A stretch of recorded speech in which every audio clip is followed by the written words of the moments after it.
Hey, hey. Good morning. How's my audio? That's the main question of the day. How is my audio? Hopefully it's okay. I'm a little tardy. That was on my own accord. It was not because my computer was slow. My computer started right up. My coffee maker started right up. Bo did not start right up. Bo slept in, didn't sleep well for some reason. Maybe I was so excited from football. Jenny says, no football talk Monday? Yeah, I'll lead off with some football talk. Main topic of the day, though, I need a haircut. Main topic of the day, not me needing a haircut. Main topic of the day, baseball milestone Monday. Because I bring this up. I bring this up because Albert Pujols closing in on 700 home runs. I made an error in my description. I was in a hurry this morning trying to get things up. There's actually 3 players that have reached 700 career home runs. Barry Bonds, Hank Aaron, Babe Ruth. So I want to talk milestones because Pujols is closing in on 700, which has only been done 3 other times.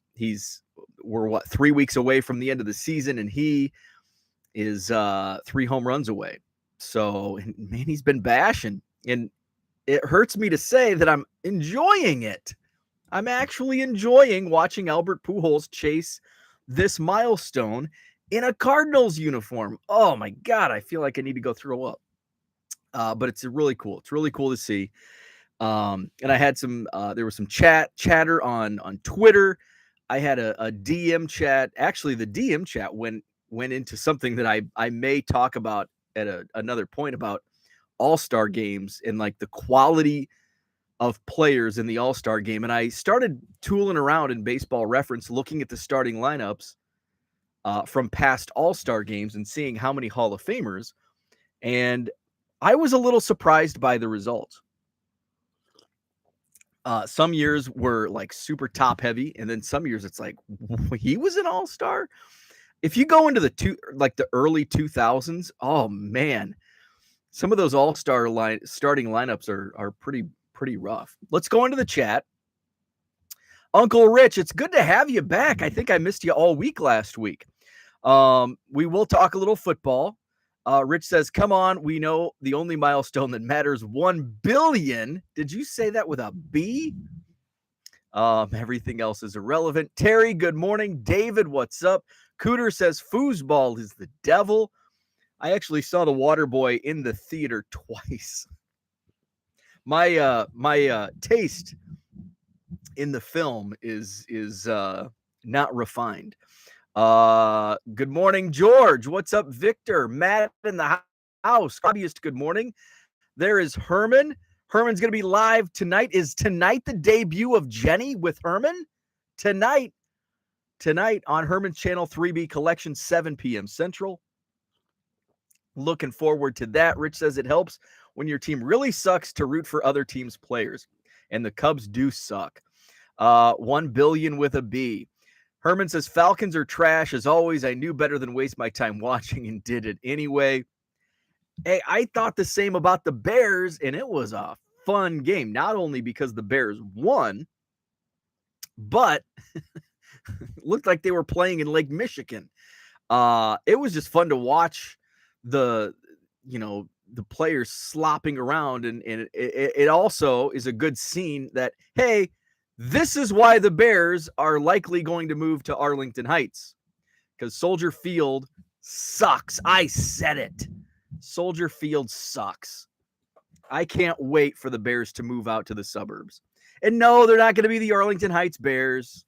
They'll still be the Chicago Bears, and the mayor can say all she wants about you can't use the name. BS. And I showed there's like 6 or 8 other teams that play in suburbs and not the actual city. So yeah, it was a fun game. Bears win. And then to top it all off, the Packers get blown out. Oh, thank you, Minnesota. Thank you, Vikings. Oh, that was awesome. I was quick on the quick on the text yesterday, sending my former coworkers, big Packer fans. First, I had to rub it in that the Bears are in first place in the division, and then to top it all off, the Packers sucked. The Vikings beat them, and I had to rub that in as well. Rich says, "How about them Cowboys?" Zach and Porter, what is up? Let's see. Victory Monday, absolutely. What a fun game to watch, too. Paige and Deanie Bean, good morning to you. George has been buying some 83 Fleer rookies. Very nice. You know, there's some good 83 Fleer. There's some good rookies outside of the big three. I think, there's some underrated, like there's underrated value in some of those early 80s rookies that aren't like the Hall of Fame guys, like Julio Franco, Frank Viola. I think those, or was Julio in 80? I think Julio was 83 in a Phillies uniform.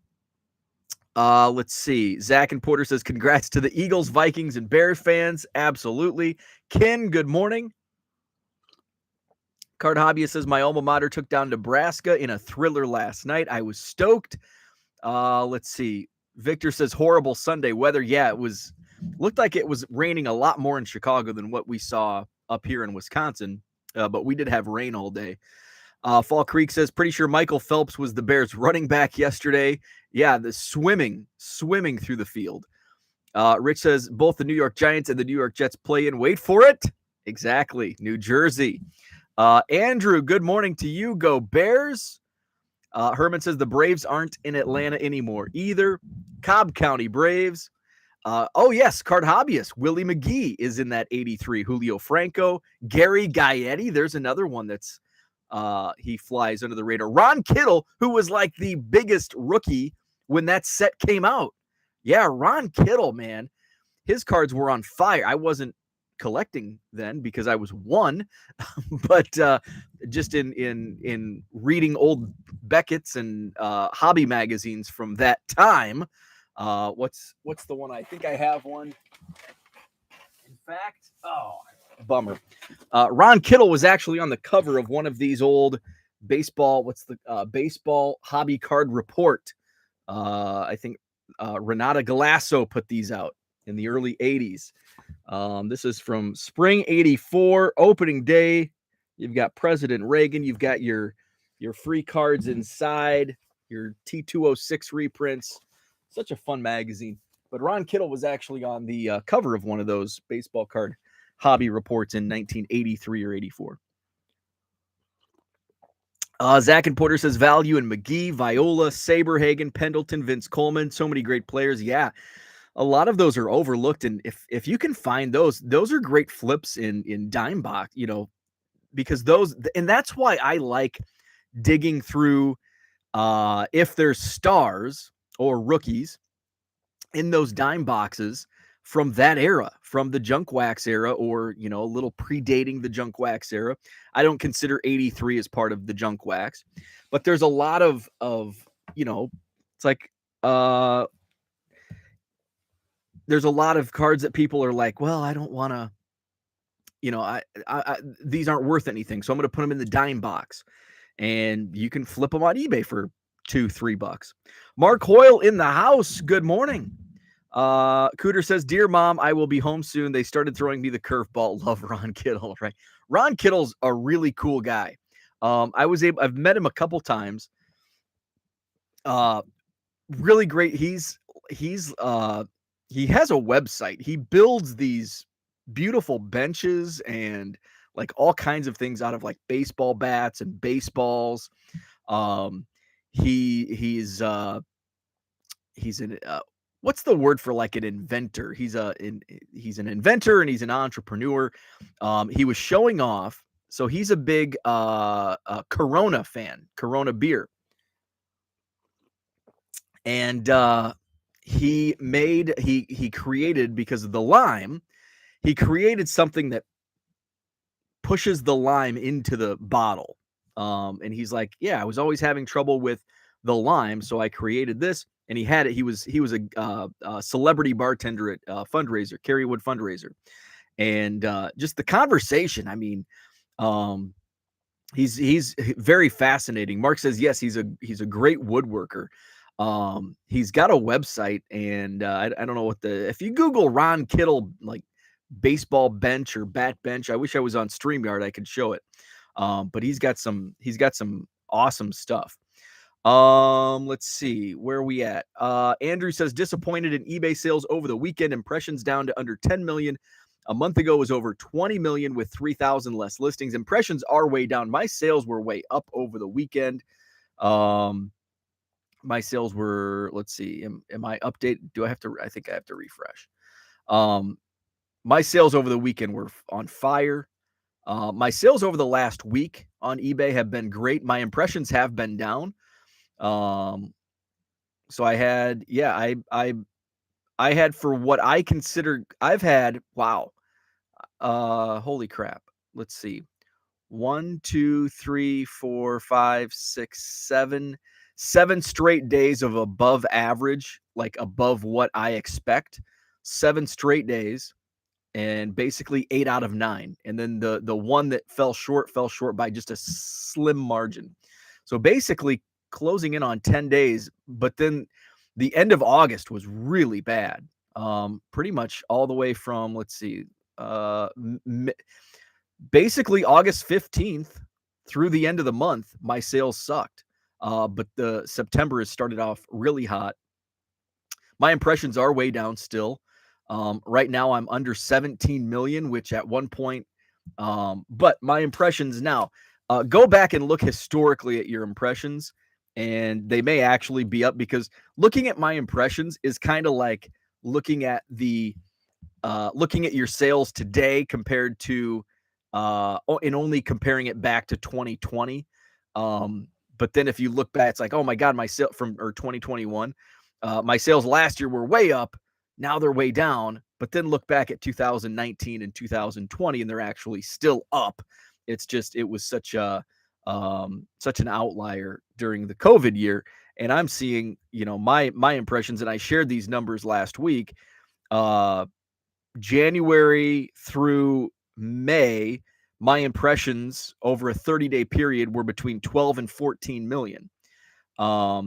June, it went up to 16 million. July was 23 million impressions, which is an outlier.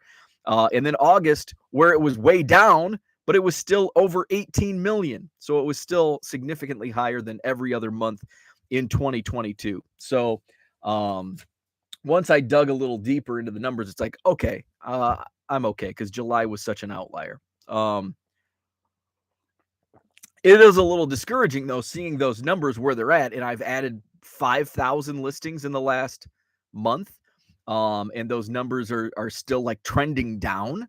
So that is unfortunate. My page views, though, I look at it from, and I've talked about this before, the funnel. It starts with impressions, because that's people are seeing your listings. So that's where it starts. And then how do you attract them to click on that page? And then how do you turn them into buyers? So all part of the sales funnel. So it starts with impressions, leading into page views where they click, and then ultimately into the sales. So my sales are up only 2% over the last 30 days, but it's still green. My page views are up over 2%, so that's still green, but my impressions are down 26%. So that it tells me that there's probably a lot of repeat buyers in the mix here over the last 30 days. But yeah, that is a little concerning with the impressions being way down. So, it's I look back and it's like, well, look at July. Look at July and even August. It's such a small sample size. It's not fair to, say, oh my God, there's something wrong with eBay. When I came out and it's like, what the hell's going on with these eBay impressions? And then when I dug a little deeper, it's like, oh, okay, it makes sense. July was crazy high, and July impression numbers were double what my impression numbers were in January. Now, my listings were also probably no, they weren't. No, they weren't even close to double. January, and I can actually bring up my spreadsheet. January, my listings, and even July, I hadn't started using Card Dealer Pro. So let's so January, my impressions were 12 million, and let's just go to January 31st. I had 6,800 listings. Oh wait, no. I had 10,018 listings on January 31st. And then July, I had double the impressions. But at the end of the July month, I was at 16,169 listings. So not quite twice as much. So the numbers, the impressions were actually ahead. But then the end of August, I was at 20,600 listings and 18 million impressions. So it's not like crazy, it's not crazy off.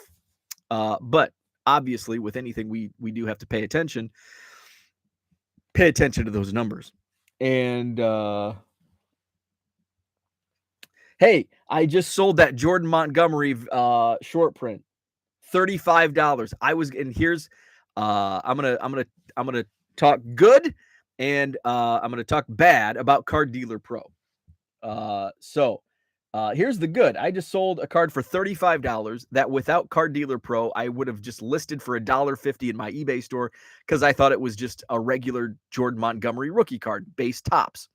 I put it through my scanner and uploaded it into Card Dealer Pro, and the AI recognized it as a short print image variation. And Card Dealer Pro is not completely accurate, which I'm going to get into in a moment. It was running up until late last week. It was running about 70% accuracy. So I double checked. Is this really an image variation short print? Yes, it was. So I listed it for $40 or best offer, $35 just sold. Now, the bad. Starting on Thursday, my accuracy rate on the AI on Card Dealer Pro went from like 70% to like 15%. And there were like 100 card uploads that I basically spent the same amount of time, which I would have done in File Exchange. And the whole reason I have a subscription to Card Dealer Pro is to utilize the AI. And when the AI isn't working, it's a waste of money. So that's really concerning. So I did reach out. They made some changes on the back end, and it kind of threw things all wonky. So hopefully that's figured out. I have not uploaded cards in a couple days. I've got a lot of shipping and an appointment today. So I'm not sure if I'll get to any. I do want to just throw like 100 just to test it out. And initially, like my first run, I had several runs, and it was like, and then it's like I can't spend all this time listing when I have to do all this work because it's not recognizing and plugging in the information. So and I was the first was like Bowman, and it was like cards. It was like Bowman inserts, and it's like, okay, I can kind of understand, but it's running at a far less accuracy rate than even normal with these types of cards. And then I listed like Sage and Leaf Draft Football. And okay, it's Leaf and Sage, so maybe it's not, but it did recognize like Joe Burrow and some of the stars. And I'm like, okay, well, this is a little strange. And then I listed more Bowman, and it was like Bowman base that it was not recognizing. And it's like, okay, there's definitely a problem. I saw somebody else tweet about it over the weekend. And then so I reached out to the guys at Card Dealer Pro. They did confirm, yeah, they made some changes on the back end, and apparently that went awry. So hopefully it's fixed or getting fixed quickly, because that was a pain. Let's see. Rich says Uncle Rich is listening because he is taking the morning off after 2 straight long card show weekends. Well, good for you. Taking a little break. I recognized I needed to take not a break, but just I don't have a hobby. I don't have a hobby.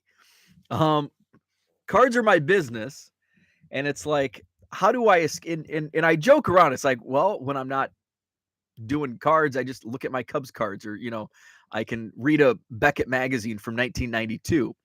But it's like, I really should break and like get a book, not sports or cards. So I did. I had to run to Walmart, ran out of envelopes, had to go to Walmart, and I picked up a book, one of those like not true crime, but like just like a crime novel. And I was so tired I was falling asleep on the couch. We started speaking of crime, we started watching on, I think, Netflix last night. What's Devil in Ohio, which is a kind of a cultish. It's about a cult, and it's not bad. It's not bad. It's not great. It's not bad. But it was keeping my interest, so I guess it was better than bad. It on the scale of good to bad, it ranks much closer to good than bad. Let's see. Mark Hoyle.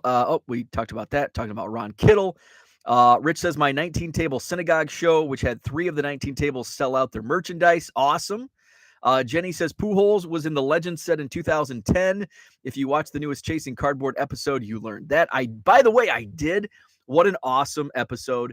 I tuned in yesterday to Chasing Cardboard. It was part 2 of the 6 million card pickup. Oh, man. So jealous. Just my favorite part of the latest Chasing Cardboard episode.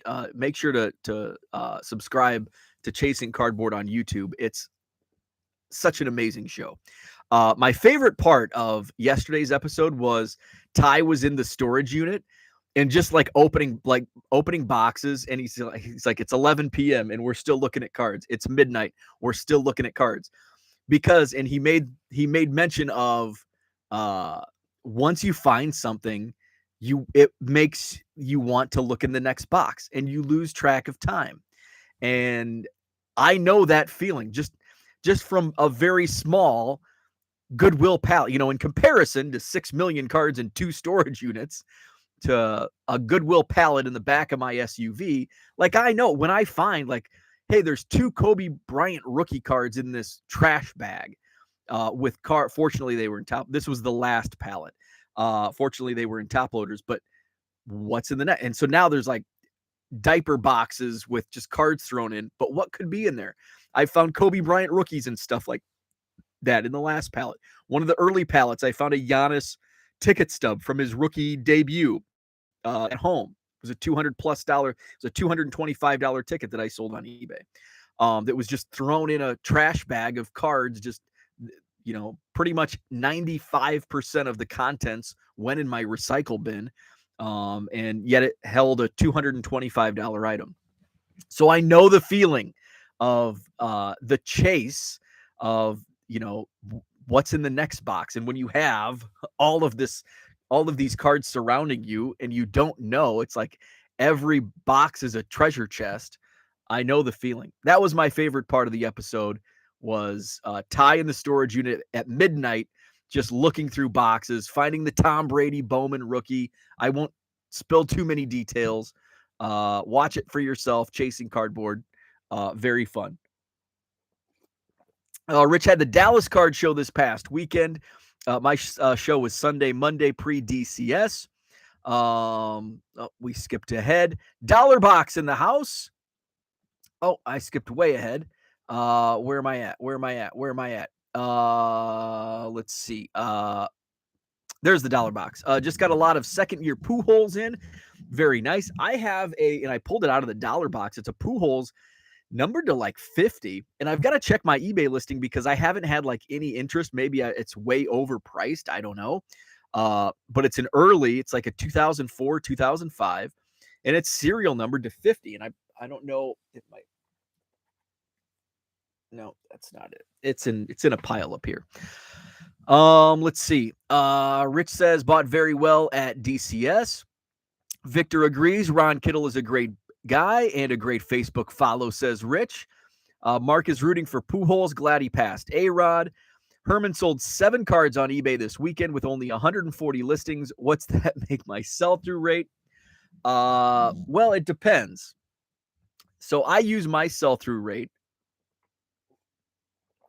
I use my sell-through rate based on the 90-day numbers just because it's a nice, decent sample size.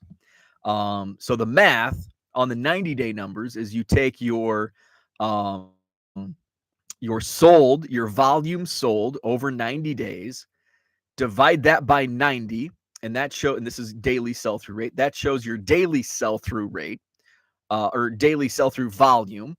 So mine's in the lower 80s, so say 83 cards per day. And then you take that number, 83, divided by your active listings total. So mine's at 20,800 some. And so my sell-through rate my daily sell-through rate currently is around 0.38%. The reason why it's dropped so much is because I'm adding so much volume. And so you'll see that daily sell-through rate just fluctuate. If you add 100 cards, it's gonna, depending on, now if I add 100 cards, my daily sell-through rate's not gonna fluctuate that much. But if you only have, if your volume is less, far less, that could fluctuate it quite a bit. If somebody comes in and orders 100 cards out of your eBay store, it's gonna pull that sell-through rate number up. So yeah, I calculate mine on a 90-day basis, and I also track it in a spreadsheet, so I can look at it and compare the numbers, because you can take your daily sell-through rate, like right now, I could track it, and it's gonna change ever so slightly in the next hour, because I may sell 10 cards in the next hour, may sell 2 cards in the next hour, but that's just it's gonna tip it just ever so lightly. Terry says, my sales yesterday were dead, but got 13 overnight. Very nice. I woke up, what day did my internet go out? Friday morning, I woke up to 56 eBay sales and that was from like 10 p.m. to 5 a.m., 6 a.m. But then sometimes I get, 7 or 8 overnight, 13 overnight. And then sometimes it's like back in the heyday, back in the COVID days, it was like 40 overnight every day. And like a bulk of my sales came in the overnight hours. It was wacky. Those were some fun eBay selling days. Ken says, and I knew they wouldn't last. That's why I was enjoying it while it happened. Ken says, I've had a few good weeks. The work listing lots is really paying off. That's good. My dollar per sale just keeps going up. More money in and less work shipping out. Love it. I would like to do some more lots, but I've just got so many. I can just move through the singles listings so much faster. But yeah, so to get that average transaction sale, and especially if somebody comes in and, say they want Patrick Ewing cards, and you've got 10 Patrick Ewing lots, make a deal and may make a $30 sale or whatever it might be. Card Hobbyist says, reminder, I'm trying to compile a list of low-end bow-like stores on eBay. If you got one, you can add it here. Oh, very cool. Got 4 responses so far. That's awesome. I love that. So check that out, that Card Hobbyist mentions in the chat. By the way, if you're watching, because I think I had somebody comment asking for the form, the eBay standard envelope insurance form. If something's mentioned and I say there's a link in the chat and you're watching this on replay, make sure you click the live chat. The live chat replay is always available. It's usually not available for like the first, 24 hours, 12 hours. But if you're watching this like a day later, or if you're watching this 12 hours and the live chat replay is not an option, come back to it. And you can click on the links that are dropped in the chat. So hit the live chat replay if you're watching this back, because I know I've had that a few times where it's like, well, you mentioned that it's in the chat, but I can't find it. If you hit live chat replay, it'll be there. So that's a pretty cool spreadsheet that Card Hobbyist has started. Fall Creek says Kittle started off in the Dodgers organization in 1978, but had a spinal fusion and made it all the way back to the major leagues. I did not know that. I just thought Ron Kittle was just like this wonderkind with the White Sox and came up in 83 and set baseball on fire. That's interesting. Cooter says, think how big your numbers would be if you listed more Earth Mover cards. They would be huge. The Caterpillar Earth Mover cards. Yes. Jenny says, Cooter, he needs you to list Yu-Gi-Oh cards, then he will make impressions.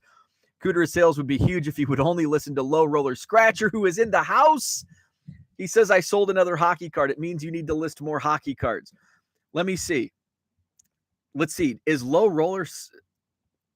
Did I sell a hockey card? I don't think I sold a hockey card. Ooh, what's this? I sold the Jordan Montgomery. Do you combine shipping if someone buys multiple cards? All of my items are free shipping. I think Low Roller's off. I don't think I sold a hockey card. Couple basketball. Oh, I did. I did sell a hockey card overnight. I sold a 1976 Topps Bob Neely Toronto Maple Leafs card. So I will say that I do list like the vintage hockey. Oh, and I think over the weekend I sold my Hall of Famer hockey player, early 70s. Have I narrowed it down enough? Can't remember his name, but I did sell that card. I do list if I find 70s hockey cards, I will list those. But if it's like modern stuff, I won't spend the time. Dan in the house, morning all. I had a blast at the Syracuse card show. Tons of fun in the bargain bins. Love it. Dan said, I heard on Hobby Hotline that Topps killed Heritage and some other products, but I can't find any information on it. Do you have any insights? I don't think that's accurate. I think that's false information. I have not heard any. That was the first time I've ever heard, I think Brad mentioned it, I have not heard one peep of Heritage being killed off by Topps. Now, there's some delays in printing on some products, but Topps hasn't I can give you insight into one product that I do have a backstory on. There's no announcements of any products being getting hacked. Right now, the reason there's so many delays is, especially with the chromium products, is because there's a shortage of the paper they use for the chrome products. That's why a lot of these products are set back. There is a change, though, and here's a little story that I had heard from a reliable source. Gypsy Queen could be no more, and the reason Gypsy Queen was delayed this past year, and again, this is through a source, secondhand, but I trust him 100%. The reason that Gypsy Queen was delayed was because Major League Baseball told Topps stop using the word gypsy, and they had to they had everything printed. So this is kind of like in a way, 52 Topps that was dumped in the river. They had to throw Gypsy Queen into an incinerator. Everything was printed. MLB says you can't use gypsy in a product, so it was changed to GQ. And they had to change everything up. That's why you see Marcus Stroman in a Cubs uniform in GQ and in a Mets uniform and all other products in 2022. So moving forward, it's either going to be GQ or it's not going to be. Or it could be an entirely different name. So that's info that I got from a reliable source, that Gypsy Queen was actually printed and ready for distribution. MLB put the hammer down, says, no, you can't put gypsy. You can't use the word gypsy. And they had to reprint everything. They had to redesign. They had to take out the word gypsy. No references to Gypsy Queen. It had to be changed to GQ, and that hence was the delay. And all of the originals were thrown into the incinerator. But as far as other products getting hacked, no. I have not heard one piece of information on any products getting cut. Stacks and Packs says, yeah, I can't get the AI to match my cards. I picked some common athletes and Topps cards. It's still not working. That's really disappointing. And that's especially when, when you have 10,000 scans in 30 days, that's you're running against the clock. So it's like if I don't use all of my 10,000 because of a mess up in the AI, it's like, well, this isn't worth the subscription. Um, so yeah, it's unfortunate. Hopefully, it's a quick fix and we can continue using it. Card Hobbyist says, I did a trial of Card Dealer Pro. The AI does pretty good with baseball, okay with football. Basketball is pretty terrible, though. I may use it again if I decide to scale up. I haven't done too much basketball. I've done a couple runs of basketball, and it was pretty accurate. It was, and again, very small sample size, like 100 cards. But it basically met up with what I was getting with baseball, around 70% accuracy. Football, it was, and I've done more football than I have baseball, and certainly far more football than basketball with it. And football's not quite 70%, I think, is the high point in baseball. Football may be closer to 60%. And basketball, I was seeing about the same 70%. But again, that was a much smaller sample size. Stacks and Packs says, yes, it is frustrating. Herman says Heritage and Allen and Ginter are safe, at least for now. They are still scheduled to be released. Well, Heritage is already out. Heritage has already been produced. Topps Archives is one of the releases that's still to come, which tentatively, actually, no, at last check. So Stadium Club does have a street date. So Stadium Club has a street date. Pro Debut does have a street date of September 30th. I do know Topps sent that email out, so it is coming out September 30th. Allen and Ginter's original street date was September 28th, but I'm pretty sure that's been, I don't know when that is. Heritage Miners, I think, is still set for November 9th. Topps Chrome is coming out this week, right? In Topps Update, I think October 12th. So, and it's not like set in these release dates unless they say, yes, here's the street date.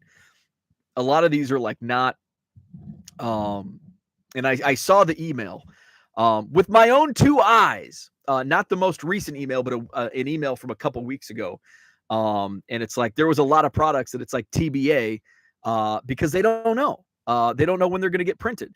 So they can't say, yeah, we're going to release it on October 1st, and they can't get them printed and released or, get them out on that date. So I wish, though, that the public, like, I just wish there was more communication by Topps. Like, hey, like, we're just sitting here guessing, like, well, because a lot of the websites say Allen and Ginter September 28th, when that's not reality. At least I don't think.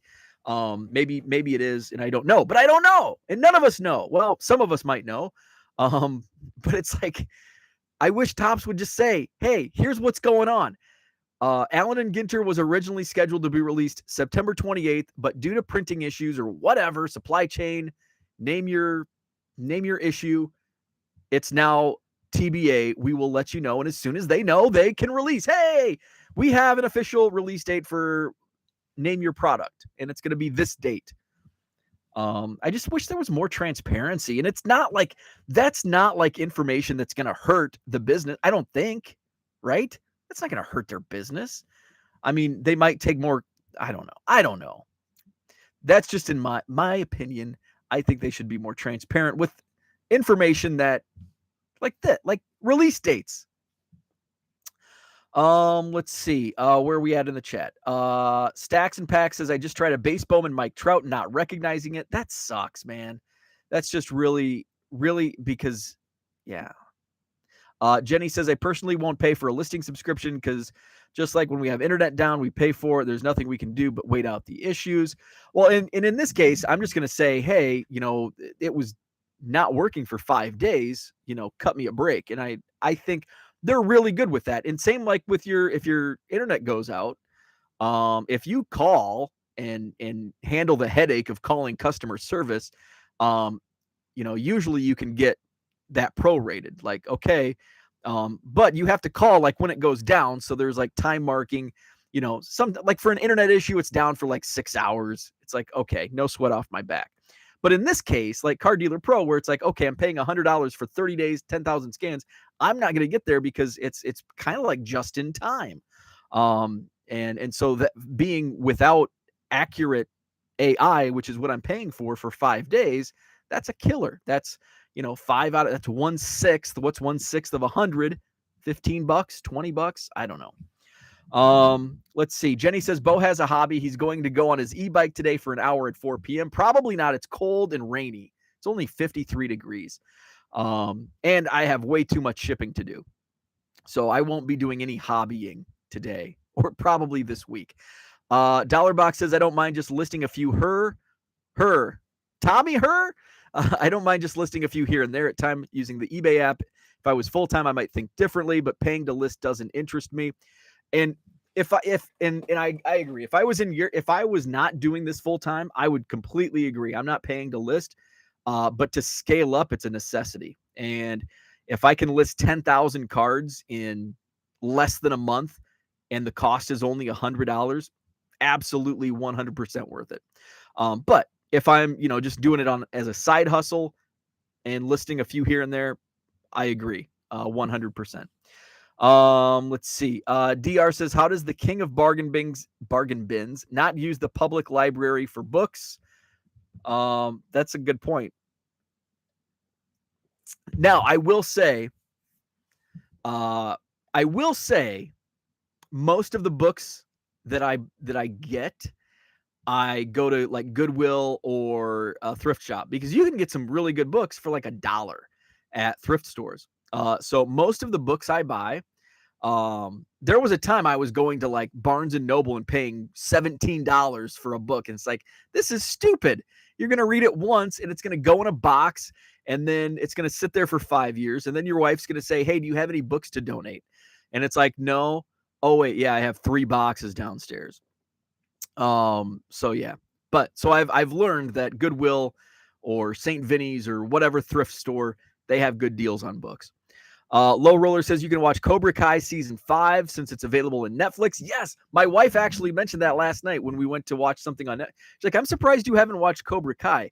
In fact, I didn't even finish the last season. I think I stopped, like I had 2 episodes to go and I just stopped watching it and never circled back. So I should at least watch the season finale of season 4 before I watch season 5. Card Hobbyist says better than bad. Reminds me of a certain Ren and Stimpy song. Herman says, Bo, we found a piece of her on Netflix. Think y'all would like it. A piece of her. Interesting. I will check that out. Where are we at? Are we even going to talk baseball milestones this morning? Let's see. Where are we at? Really, where are we at? I'm way behind. Damn, I'm way behind. Okay, there we are. Dollar Box says, at the Card Hobbyist, added my eBay store to your log. Thanks for doing this. That is awesome. Kyle says, the hunt of what one might find is very alluring. Chasing Cardboard really captured that allure with the 6 million collection. Definitely, especially if you think like me and you love to hoard cards. That was a great two-part episode. Let's see. Zach and Porter said, I still can't believe how little they paid. I nailed it. I actually thought they paid a little more, but I took the poll and I said they paid, and I shouldn't share this if you haven't watched it. I don't want to spoil it for those who haven't watched Chasing Cardboard. But of the options, I was about $700 off of what they paid. And the reason I thought that was because I have a lot of experience with, buying bulk. And when Ty mentioned, like, I couldn't believe how little we paid for it. And the guy said the same thing. And I'm like, okay, it's definitely going to be that lowest option. And so I guessed within $700 of what they paid. I won't share the numbers. You've got to watch the episode for yourself to find out how little they paid for 6 million cards. Low Roller says you need to make live stream video. You've got eBay complaint feedback this month. I do. Let's see. Dollar Box says I don't know where I could even put 6 million cards. My basement here 3 million is like it's already like overflowing. So now I'm dwindling down. So 6 million, that's a storage unit. And if I even mention that, my wife's like, storage unit. Let's see. John says Clown Boys 0-1 ordered his restored in the world. What's up, John? Herman says if Bo needs some informational and useful shows to watch, he can watch How to Deal with a Stalker. Cooter needs to say what he purchased this weekend. Hint, hint. Where's Cooter? Zach and Porter says he has nearly 12,000 positive and 7 negative in the past year. I found some of your previous posts historically to be helpful, but now you just troll him. Do you even enjoy this show? Let's see. Where are we at? Card Hobbyist says, I'll riot if Allen and Ginter gets canceled. Love that product. I don't think Allen and Ginter, well, I mean, with Fanatics, there's going to be some big changes within the hobby. Allen and Ginter, I love Allen and Ginter. Now, I will say it's not my favorite product. Remember last year or 2 years ago, depending on which product was released, it was like Heritage is my favorite, and then Bowman came out. Bowman was my favorite. Then Allen and Ginter came out. Ginter was my favorite. Bowman's now my favorite, bar none. I still like Allen and Ginter. I still like Heritage. I like Heritage less now that they're in the 70s, even though I love the 70s designs. It's just, I don't know. It's kind of like, okay, maybe it's just worn off on me. Same with Ginter. It's just, it is what it is. And I know some people don't like it now as opposed to when it first came out because they did a lot of historical, and it's a fun set, like, to learn. Like, it would be a great set for kids, like sit down with your son or daughter and like teach them about rocks or whatever else. There's different things like they did, I think, like medieval times and stuff like that. And now it's like some of it's like they're trying to get, and I get it, it's a business. They don't make cards for us to enjoy as a hobby. They make cards to make money. So I get the business side of it, and they want the influencers because, hey, if they put a Gary V who's got millions of followers and they're going to buy this product just to get Gary V cards, I get it from that standpoint. But I think the early days, it was a more unique product, and now it just kind of caters to the influencers. Dan says that would be great news about Heritage. I was kind of taken aback when I watched Hobby Hotline. I was too. It's like, what is that? This isn't right. I was wondering how come I couldn't find anything about this. John says Footer's blaming everyone but himself for that purchase. Oh, Footer. Cooter's blaming everyone but himself for that purchase. Jenny says Hobby Hotline has some very knowledgeable hosts with the show doesn't take advantage of. So they'll have the topic the hosts don't have knowledge on when they're on. Stacks and Pack says, I got the program from your Twitter. Never knew about it. If it worked like the 90 to 100% you had, it would be awesome. I don't think it's going to be a while before any AI is going to be 90 to 100%. It's going to be a long while. I think 70% is great. And it's not 70% the last few days. It was until like Thursday. So at 70%, it's awesome. And just checking. And there were some uploads that like were 95%, 90 to 95% accurate. And then there were some, that were 50 to 60%. So, but balancing it out, it was averaging around 70% accuracy.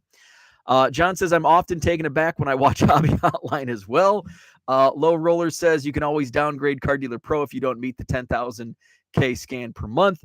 I will, if it works accurately, I will definitely meet and potentially, eventually, eclipse 10,000 scans per month.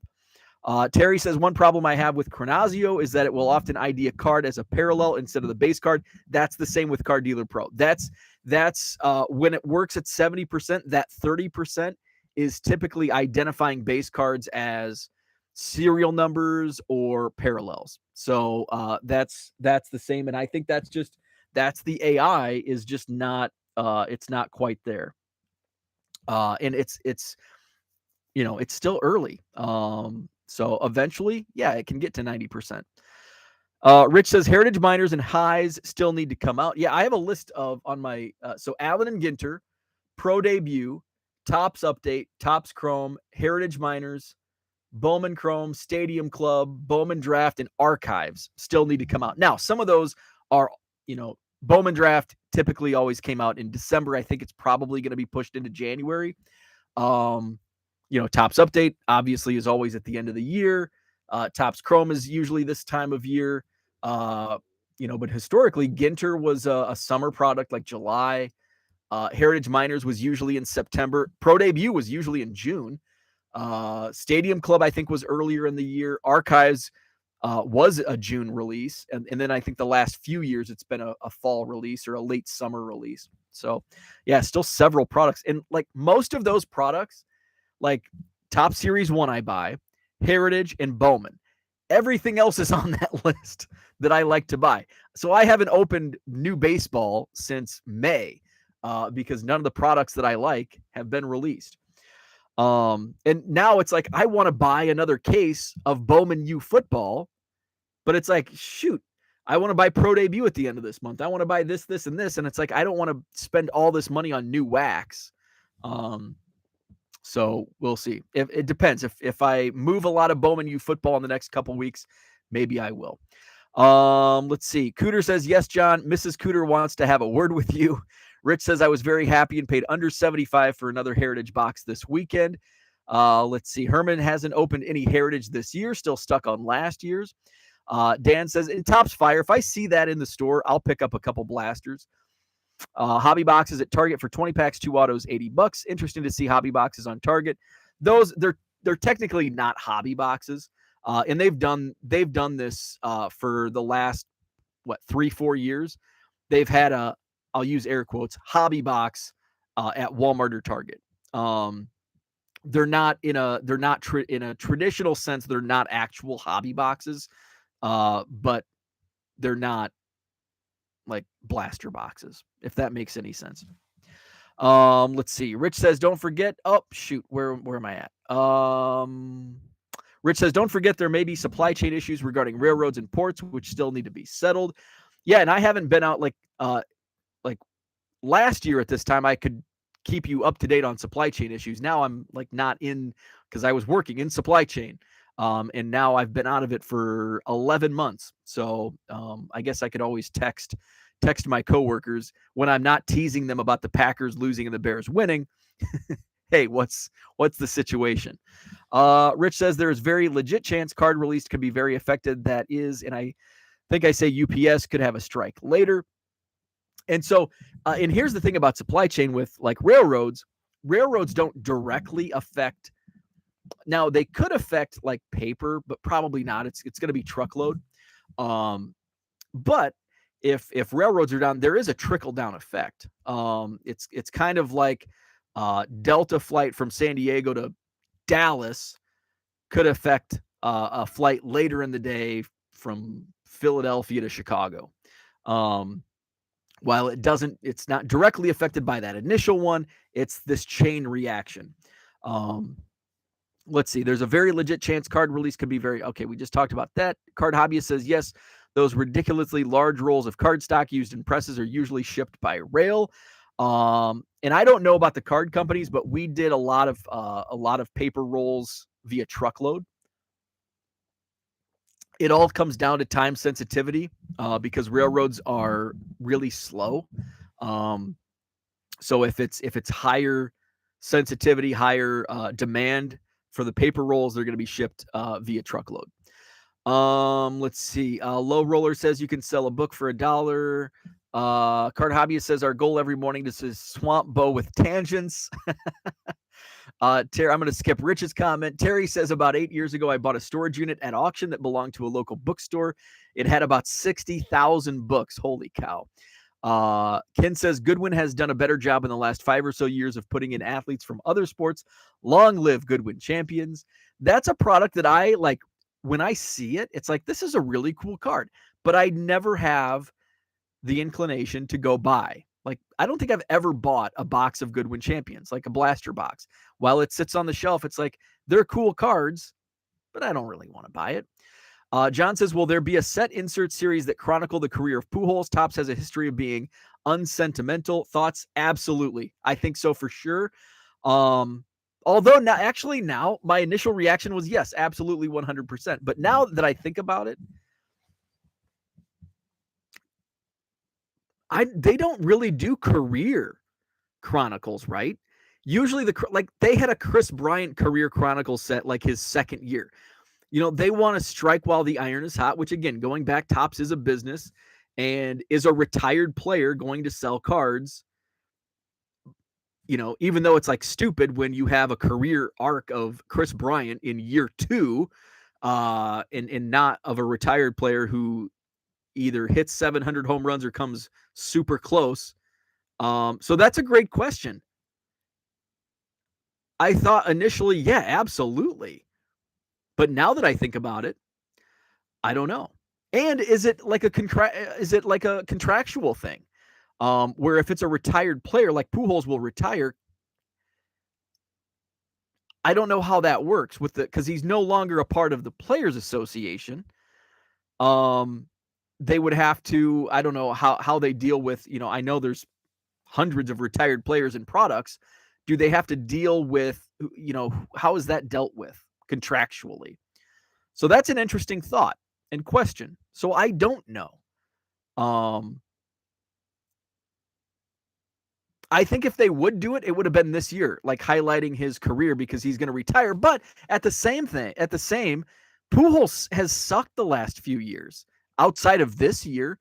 Like he's like, it was like not really. I mean, yeah, he had a great career, but it's like hobby wise, nobody was buying Pujols because he had such down years with the Angels. And it was like, is he even going to play when he signed with the Cardinals? It was almost like he's going to sign with the Cardinals so he can retire as a Cardinal type of thing. So if they would have done it, I would, if he would have had a great couple years going into his final year, they would have done it. Did they do it with Jeter? I can't remember. Now they did a career chronicle with Jeter recently, but that was like probably after they did the big Jeter signing. Like Jeter is going to be in every product and autos and all that. So that's a great question. Rich says, I think the reason for that is people will post the numbered parallel ASAP when a product is released. Let's see. Where we at? Rich says, so the AI picks up on the parallel since it is a parallel to the base set and then matches to the parallel card. Let's see. Low roller troller. That's a good one. Quick question. I'm considering no longer including the pack list when I ship ESEs. Do you tape the card to the envelope to keep it from bouncing around or just put it in and let it ride? So this is exactly what I do. Penny sleeve, card saver, piece of paper. Then I'll tri-fold the piece of paper, put it in, and do that. Throw it in the envelope. So no, I don't tape it. Let's see. John says, newsflash, you're dead to your former coworkers. That is true. And they're dead to me. Especially when I troll them about the Packers losing. Then I'm really dead to them. Hey, my new mission is life. Tangent Bow. Pujols and Topps now down the stretch would be great for business. And of course, the chase for 1 billion Cubs. Jenny says Walmart has Bowman Platinum, Holiday Gallery, and Target has Fire Chrome Update. So any hobby boxes of those products and an LCS or on like Dave and Adams were bought in retail. Let's see. They can still put him into 2023 sets to begin the year since those sets reflect the 2022 season. But after a while, it becomes a contractual things with the player. He was actually good with the Dodgers last year. Let's see. Jenny says Pujols will have another 2,478 cards after 2022. Card Hobbyist says those flagship insert sets they did with Glaber, Hoskins, Soto, Acuna are great for collectors of those players, but I didn't like them. Give me insert sets of players with interesting stories. I agree. I like the Chris Bryant because I'm a Cubs collector. Rhys Hoskins was weird. Like, we're going to look back in today. I look back today when I'm going through bulk boxes and it's like, why in the hell did they make a Rhys Hoskins insert set? Like, that's just like Soto, yes. Acuna, yes. Chris Bryant, yes. Rhys Hoskins? And in Gleyber Torres, Gleyber Torres is with the Yankees, so it's still kind of like we get it. Rhys Hoskins. That was a dominant performance by the Vikings as I saw the first half. Since Steph and Angela follow those Minnesota teams, Terry says I ship mine the same way. I stopped including an invoice to save money. Absolutely. Jeremy's in the house. What is up, Jeremy? Ken says, oh, did you see that now you can use your existing eBay funds from sales on purchases immediately? No. Wow. That is awesome. Yeah, that's been something that it's like, why they immediately take shipping out. Why can't they take our purchases out? That's great. John says Hoskins is carrying the Phils on his back towards the playoffs. I didn't know that. I just, outside of his rookie year when he came out on fire, I didn't know he was still hitting the ball. Let's see. Card Hobby says not to hate, but I feel the Bryant and Hoskins are equally meh. Well, I'm a Cubs fan, so like if I wasn't a Cubs fan, I would probably agree with you. But I'm a Cubs fan and a Cubs collector, so it hits different. Let's talk milestones because we're over an hour in. For those that came for the milestone talk, I apologize. So Albert Pujols closing in on 700 home runs. It's only been done 3 times in the history of baseball. Triple E on Twitter yesterday brought up, does anybody else have a chance at 700? And this is something that I've looked at, like who are some of the young guys that have a chance at cracking 500, 600? Anybody have an outside chance at 700 home runs? Now, let's be real. It's only been done 3 times in the history of baseball. Barry Bonds, 762 home runs. Yes, it counts, all of them. Hank Aaron, 755 home runs. Babe Ruth, 714 home runs. And now we've got Pujols closing in on that 700 milestone. He's at 697. So those are the only 700 home run hitters. A-Rod was at 696. Of course, Willie Mays, 660. Ken Griffey Jr., 630. Without injuries, Ken Griffey Jr. without injuries had a chance at being the all-time home run king ahead of Barry Bonds. I said it. Barry Bonds, home run king. So does anybody have an outside shot? I think the only person, so active players, Albert Pujols, we just mentioned. Next on the list, Miguel Cabrera has 506 home runs, but he's 39. And he might be retiring this year. Then we've got Nelson Cruz, who I forgot was still active. He's 41 years old. He's at 459 home runs. Then we go all the way down to Giancarlo Stanton, but Giancarlo's only 32, although he's been battling some injury issues as of late. So he's kind of got that Ken Griffey Jr. injury bug. He's at 373 home runs. So he must have hit a home run last night because I think he was at 372 when I looked at this list yesterday afternoon. So he's got an outside shot. Figure, give him another 10 years, averaging 30 home runs. He's hit 50 plus. I know that's a tall task, but that's another 300, which puts him close to 700 at 673. But again, he's got to average 30 home runs over 10 more seasons to even flirt with 700. But it's not impossible by any means. Then we've got Mike Trout. He's only 30. He's at 344 home runs. Again, he could flirt with it. Although Mike Trout, he's been battling some injuries here lately as well. So then we got Joey Votto. Not going to happen. He's already 38 years old. Robinson Cano is 39 years old. He has 335. Then we've got Evan Longoria, Justin Upton, both in their mid-30s. Paul Goldschmidt, mid-30s. Nolan Arenado, he's only 31, but he's only at 297 home runs. Herman's guy, Freddie Freeman, he's 32, but he's only at 290 home runs.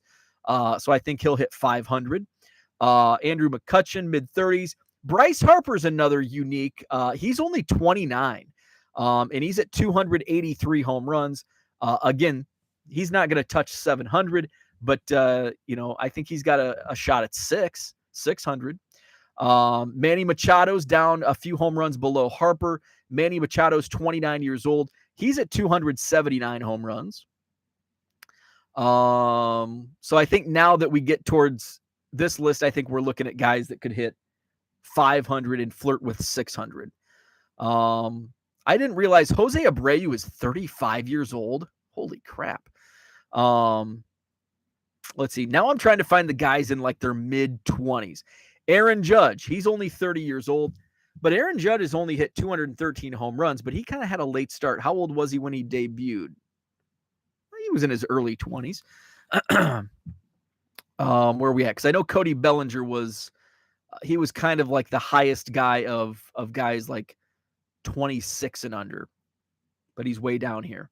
Lindor is only 28, but he's only at 180 home runs. Where's Cody Bellinger? Where's Cody Bellinger? I guess I could do the search. Javi, Hayward, Rendon, Escobar, Bogarts, Renfroe, Correa. Okay, so here we go.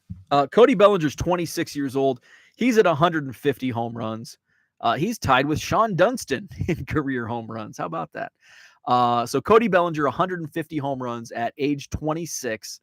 So say he's got 15 years at 30 home runs. What's that?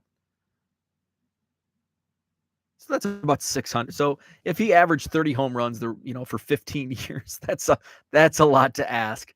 That's 600. And then we want to look at guys like Juan Soto. Okay, now I'm going to use the search function. Juan Soto, 23 years old, 122 home runs. So at 23 years old, say he plays till he's, let's say 41 minus 23, 18 years. Say he averages, let's give him 25 a year over 18 years. That's 450 plus 122. So Juan Soto can hit 600 home runs if he stays healthy and averages, a decent amount of home runs. So, and there's John with a link, Baseball Almanac. Home runs are trending down, it appears, which is strange because the last couple years, home runs have been like, we've had some record-setting home run seasons. Let's go back into the chat because I was talking a lot. Let's see.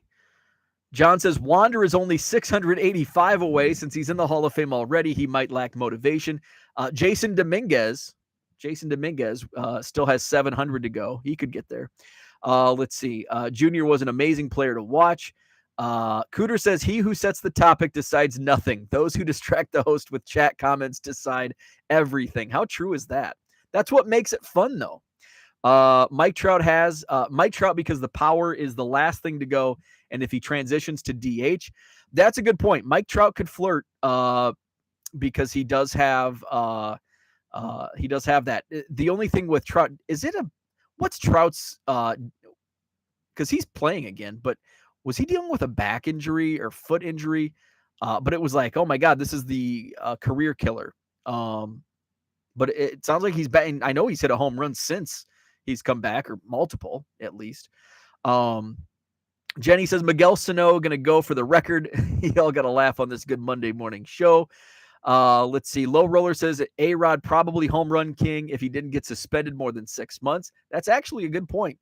Because he could have got close to that. John says Trout is finished, I think. Rich says John Trout is homered in his last 6 games. Oh wow. I did not realize that. Let's see. Jenny Sano will be lucky to get to 100 career homers. He is. Oh, yeah. Sano's actually higher than you think. Where's Sano at? Oh, not Sandy Alomar Jr. Miguel Sano is at 162 home runs, and he's only 29 years old. Let's see. He's on the back slope of a great 10 years. Same curse as Junior and Pujols. I like the comparison to Pujols with Mike Trout. Let's see. Dan says Mike Trout is 30 going on 50. Manny Machado is 30 and doing better. Let's see. Where are we at? Not sure how long these guys will play, Rich. I certainly hope he does go another 10 years, but getting out of bed when you have $250 million in the bank and 40 is uncharted territory. Fall Creek says Judge. Yeah, where did I say Judge was? Judge is, I think, 30. Judge is 30 and has 213 home runs, so highly unlikely that he gets to the bigger milestones. He could hit 500. I think 500 is definitely within reach for Judge. And maybe actually, you know what? I think Judge is one of those guys who mentioned it. Was it Rich that said power is the last thing to go? I think Aaron Judge is one of those guys that's going to play till he's like 43 years old. And he's going to keep hitting home runs and he's going to hit 600. So now that I think about that, I think Judge is going to be one of the next guys that's going to flirt with big milestones. First guy I mentioned was Giancarlo Stanton, just because he's the closest and the youngest. But he's got some bad, injury issues lately. So, does he? I think he'll hit 500. He might flirt with 600. But I think Judge is going to be the guy that gets there. Let's see. Cooter says, listening to the list of who can hit 500, can you say juiced baseballs? Rich says, John, then why do the Rolling Stones or Springsteen keep touring when they are many years past their peak? Let's see. And with all that money in the bank. And yeah, look at baseball. What sucks is we lost from these guys that we're talking about. We lost a lot of time from COVID. And there it is, card hobbyists. The pandemic season put a damper on some career numbers. Absolutely. Let's see. Herman says Soto will have knee issues before he's 30, the way he bats. That's a good point. Let's see. John says music isn't sports, or A-Rod would still be out there swinging away. Cooter says, great link. John, I find it interesting that the 2K mark started and sustained since the 94 strike balls are juiced. Let's see. Low Roller asks about Ohtani. Where's Ohtani on this list? He was, and he's a little older. He's 27. Ohtani's 27, and he only has 127 home runs, so he's going to be far away. Let's see. Austin Riley at 94 home runs at age 25. Let's see. Sano, as they said about Z Frank. Oh, shoot, where am I at? Z Frank Robinson in 1965. He's an old 29. Judge came up late. Judge didn't come up that late though. Later than a Juan Soto and a Ronald Acuna and some of those guys, but he was 23 when he made his debut. He was 24, so he was in his age 24 season when he debuted. So a little older, but still 24. Isn't that how old does that make you feel? 24 is old. Oh man. Let's see. Judge sells faster on eBay than Trout. Stop with the COVID talk. Ted Williams lost time, not these guys. That's fair. Let's see. Herman says, John, the closest I've seen a pitcher come to a complete game was Strider last week. Rich says, actually, they lost about 2/3 of the 2020 season, but also did throw off the normal patterns of how players prepped a season. Let's see. Jenny says, so Bo, you obviously sell non-Cubs at any point, but if you were an investor holder, tell us your thoughts on your Trout rookie sale. Glad you sold when you did. Seems Trout forgotten almost. Absolutely 100% happy with when I sold. I'm glad I held out, but I'm glad I didn't keep holding out, I sold during spring training, right at the start of the season? Because when I pulled it, it was still during the lockout. So it's like, I'm not going to sell now. But I'm glad I didn't hold on and hope for a 50 home run season or something like that, because yes, his prices, I got 600 for it when I sold. And I think now I haven't looked at comps because it's not a card that I have. I bet that card's 400, maybe 350 today. So let's talk about, Zach and Porter says Cease had a complete game last week. He was 1 out from a no-hitter. let's look at pitching stats. So we're talking Milestone Monday, and I didn't bad on me because I love baseball history. Poor on me for not realizing how special 300 wins was, because that was always the benchmark. Well, is he going to get to 300 wins? I didn't realize how few pitchers won 300 plus games in the entire history of baseball. Going back how many years? 150 years? 100 I'm doing the math. Almost 150, 1876 when the National League formed. Only 24 pitchers have reached 300 wins in their careers. I thought it was like 50 or 75. I didn't know it was only 23. And there's Rich says we had a raft of 300 game winners when you were first following baseball, so that seemed normal. Yeah, and that's because when I look at the 24 players on this list, I watched growing up number 8 on the list, Greg Maddux. I watched number 9 on the list, Roger Clemens. Number 11 on the list, Steve Carlton was retiring as I was, probably a little before Steve Carlton. When did Steve Carlton retire? 87. So I was like 5 years old, but still in my lifetime. So as I started watching baseball, he was still pretty fresh off his career, a long career. Nolan Ryan at number 14. Don Sutton, when did he was kind of at the end of his career. He played until 1988, Don Sutton.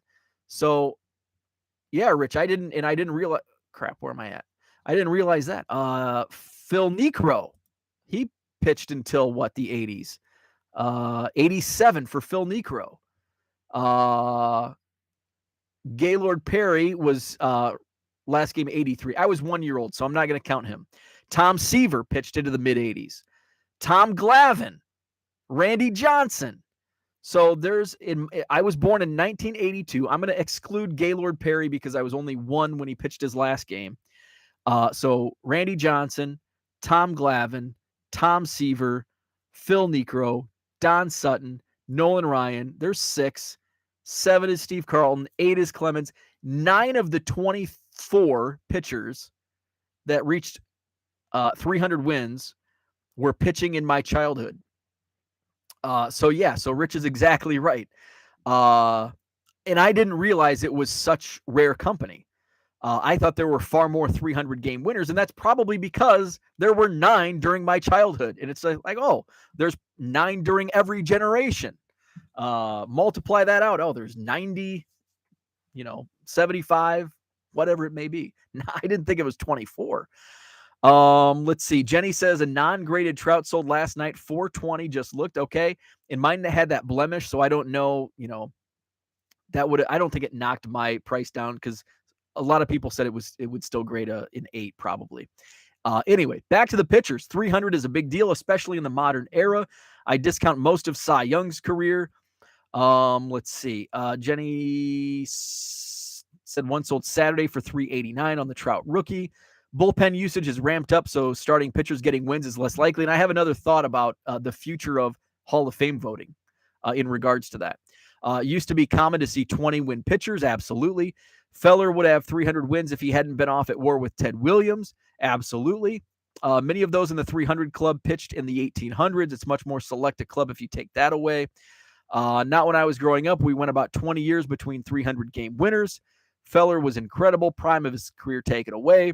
Warren Spahn lost 3 years to World War II and still had 363 wins. Early win to Gaylord Perry. Let's see. John says Lefty Grove had 100 wins in the minors before finally being sold to the A's. Rich Klein says, so my generation 300 was young. Let's see. Jenny says Dylan Cease going to make the list in his career. No, absolutely not. Now the barometer, now the milestones are 200 wins. And you take a look at the 200 win club of active pitchers. There's, let's see, 200 wins. Active pitchers. 1, 2, 2. With Max Scherzer likely going to get there. because he's at 199 wins. So Max Scherzer, 199 wins. Zach Greinke, 223 wins. Justin Verlander, 242 wins. And look at the ages of these players with 200 wins. 39, 38, 37. Who's the next? And then we have Adam Wainwright, who is probably going to retire. He's at 194 wins, so he won't reach it this year. If he does come back next year, I don't think he's officially retired. He could flirt with 200 wins. Clayton Kershaw will likely get there. He's at 192 wins. He's age 34. Then we go all the way down.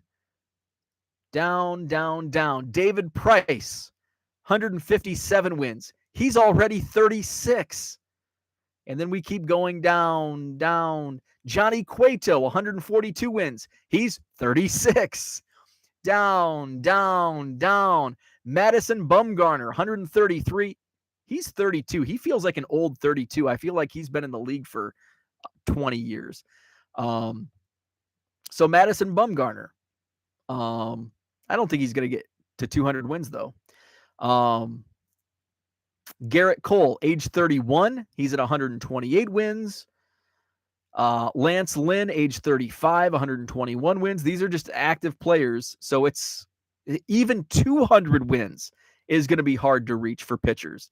Charlie Morton, age 38, 115 wins. And then we go down to Chris Sale, 114 wins. He's 33. Anibal Sanchez is 38. Corey Kluber is 36. Steven Strasburg is 33, but he's been derailed by injuries. He's at 113 wins. Is there any young pitchers, even close? Age 37, age 35, age 34, Dallas Keuchel. He just surpassed 100 wins. Wade Miley, 98 wins. Yu Darvish, 92 wins. Sonny Gray, 89 wins. Kyle Gibson, 34, 88 wins. Jose Quintana, 33, 88 wins. Geez, is there any guy in their 20s even close to 100? Trevor Bauer, 31. My goodness. Wow. So 200 win club is going to be hard to reach for pitchers these days. So I'm going to go to the chat, and then I have a thought on how pitching is going to affect Hall of Fame voting. So where are we at? Let's see. Rich says Wainwright, if he does not retire, maybe as well. Yeah. So if Wainwright does come back, he probably gets to 200 wins. Some of these guys will never pitch 300 innings in a career. Well, Greinke lacks fan support because of his attitude. What's interesting is the Schilling Hall of Fame talk when there are a lot of guys around him with the same careers not in. That's true. Rich says, but if he retires, he leaves the same time as Pujols and that idol of Bo, the first ballot Hall of Famer, Yadier Molina. Let's see. Cole could probably reach 200. Let's see. Where are we at? Scherzer and Greinke. They played at 2028. Mad Bum pitching for the D-backs. Good. That's the first thing I thought. Madison Bumgarner, he's with Arizona. Unlikely that he's going to pick up some wins with the Diamondbacks. John says, I wonder how many baseball games are decided in the last third of the game, considering not too many go past 6 innings. That plays into it, I'm sure. Strasburg was so good when healthy. Absolutely. Paige and Deanie Bean says, if they manage 15 wins per year, they are at 90 wins by 2028. Let's see. Wild predictions. Who is going to be the winning pitcher of the final game of the World Series? Oh, man. I don't even know who's going to play in the World Series. Who's the favorite to get to the World Series? I hope it's not the Cardinals. God, I hope it's not the Cardinals. I can't take that. 200 wins is tough when we don't talk about 20 game winners anymore. True. Herman says Kyle Wright has a shot at 20 this year. I hope he does. I picked up a lot of Kyle Wright out of the bargain box last week. Would be cool to see that Spencer Strider win World Series. Yeah, let's root for the Braves to win the World Series. The Dodgers. Yes, the Dodgers. So here's my thought with Hall of Fame voting. Pitching, we talked about those pitching numbers. Pitchers aren't winning 20 games. They're not going. I mean, most starting pitchers are pitching, 5 innings now? Like, it seems like 6 innings. Like, it's almost like the benchmark to a quality start is 6 innings. You go 6 innings, and then you bring in your setup guys. That's like the ideal setup in baseball. Starting pitcher, has a quality start, goes 6 innings, and then you bring in a reliever for the 7th inning. You bring up your setup man in the 8th inning, and then your closer in the 9th inning. That's like the ideal, perfect scenario.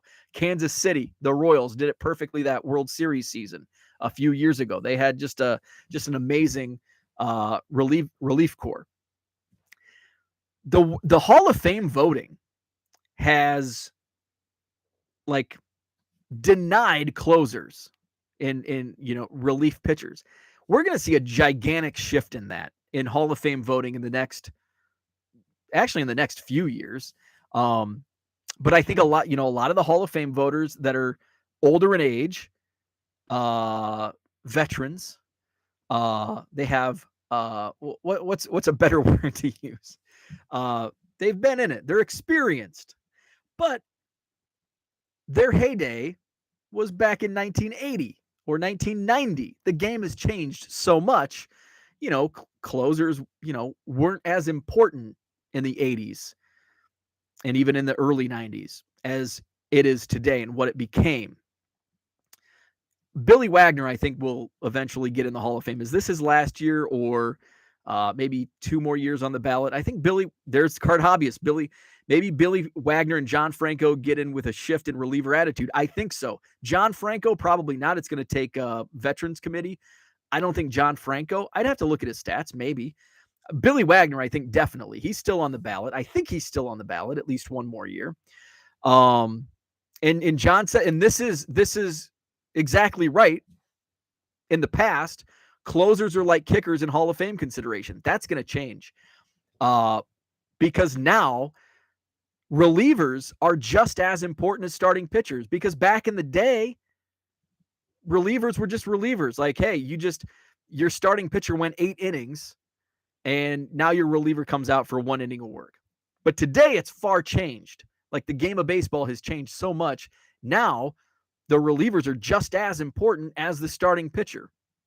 And I think that's going to change. We're going to see more and more closers get in to the Hall of Fame.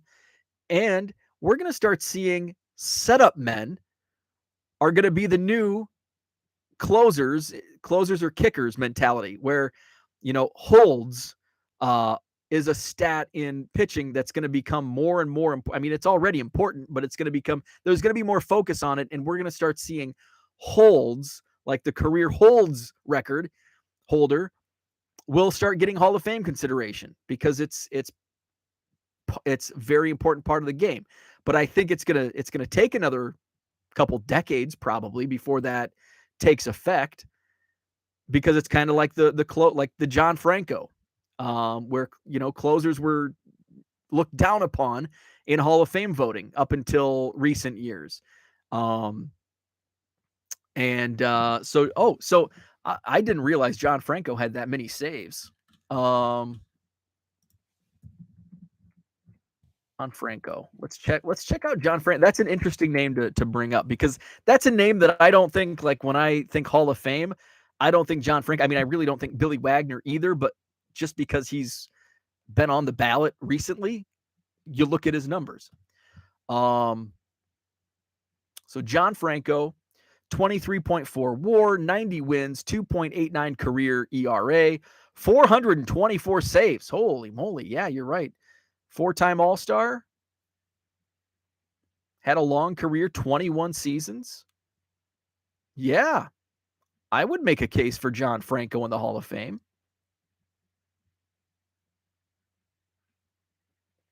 Yeah, I like it. Let's see. Hall of Fame stats, black ink. He's got a black ink of 9. So that's not good. But, I think this is all changing. So let's look at it.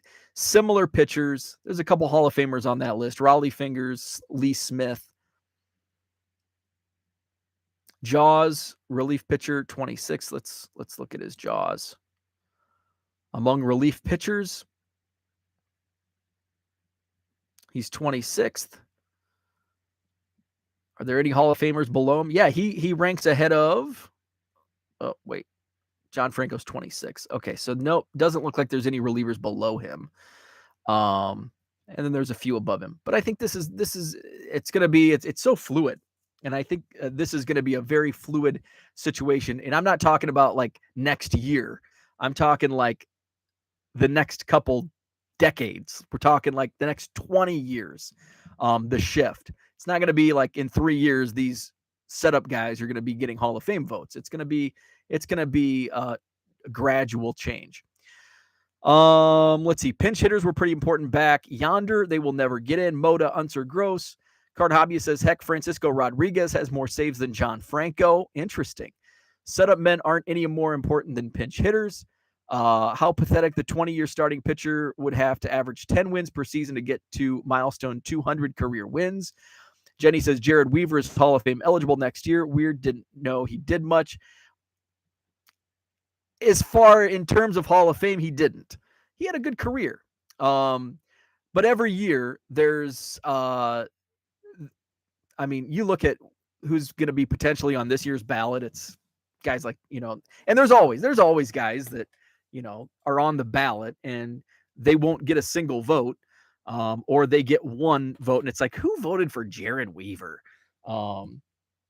So yeah, it's always interesting to see some of the names like Jared Weaver on the Hall of Fame ballot. Let's see. So that's what I wanted to talk. I only spent a third of the day's show on Milestone Monday, but those were the two stats I wanted to share: home run tracker, wins, and then my thought on relief pitchers in the Hall of Fame. I do want to share, and I had a conversation in Twitter chat yesterday about how much it seemed like the All-Star game was a battle of Hall of Famers. And when I looked at the numbers, when I looked at the lineups in years gone by, there were some years that it was like that. But then there were some years that it wasn't like that. And I think we kind of look at like some of the golden ages and it's like, oh, it was a who's who of Hall of Famers. And in reality, when you look down, it really wasn't. But sometimes it was. So I do want to talk about that. I don't know. I don't know if I'll do it this week. I might just circle back maybe next year during the All-Star game. But it was interesting to look back at some of the lineups. Herman says, almost 2 hours today. Glad I was off work. Rusty Staub should get a Hall of Fame look again. I need a nap after this episode. Me too. I've got 200 and some items to ship off, so I'm going to get to work. Thanks for tuning in. Hit the like button if you haven't already. Subscribe to the channel. Back at it tomorrow morning, 7 a.m. Central. Don't forget tonight, Herman and is it Jenny's debut on Hobby Rips and Personal Chat? Looking forward to it. 7 p.m. Central tonight on Herman's channel, 3B Collection. So check it out tonight, 7 p.m. Central. Have a great Monday, and we'll chat again tomorrow for Hobby Evolution, 7 a.m. Central.